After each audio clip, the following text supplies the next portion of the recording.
A connection between two people is more than simply living together, spending time together, or having kids together.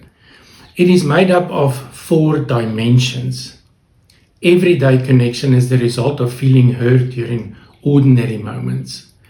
Energy connection is the result of feeling heard during enjoyable moments. Grounding connection is the result of feeling heard during important conversations that really matter. Repair connection is the result of feeling heard during reconnect moments. Together, they form a logical cycle.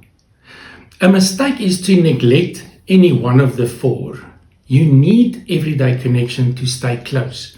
You need energy connection to enjoy each other. You need grounding connection to grow together. And you need repair connection to recover when things go wrong. So don't just ask, are we connected? Ask, which dimension of our connection needs attention today? For more about this, download the free connection evaluation on our website.